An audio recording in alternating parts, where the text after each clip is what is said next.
To obliko civilno-vojaškega sodelovanja se vam zdi to prava oblika, da ostane vojska v bistvu stikom s civilnim okoljem, v katerem služi? Ja, vsekakor.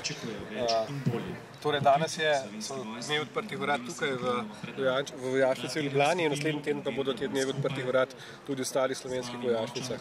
Mislim, da je prav, da civilisti imajo možnost, da pridejo pogledati, kako naši ljudje oziroma naši vojaki živijo, kaj delajo, s kakšno opremo se ukvarjajo, s čim se vozijo in skratka, kakšne so njihove dejavnosti.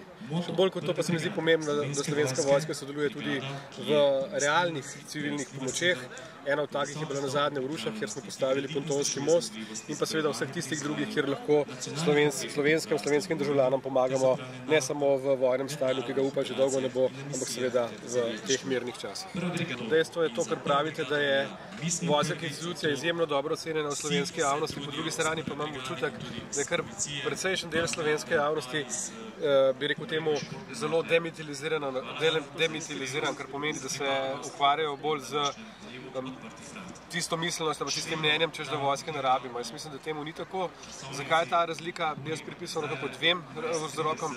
Prvi vzrok se mi še vedno zdi, da smo iz tiste stare jugoslovanske vojske, ko dejansko vojsko nismo imeli za svojo, ko smo to vojsko nekako imeli kot za tujek v naši družbi, še ne povsem sprejeli to dejstvo, da imamo danes slovensko vojsko, da je tista vojska, ki je steber naše državnosti. To je prvi del.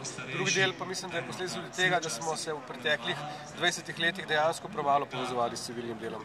To, kar se je dogajalo zadnjič v Rušah, je meni nakazalo eno smer, v kateri bi morali bolj intenzivno razmišljati, to pa je, da bi se na več področjih vključevali v civilno področje. To bi bil tudi korak k temu, da bi Slovenci, slovenski državljani prepoznali, da ta slovenska vojska praktično deluje tudi v miru za nas.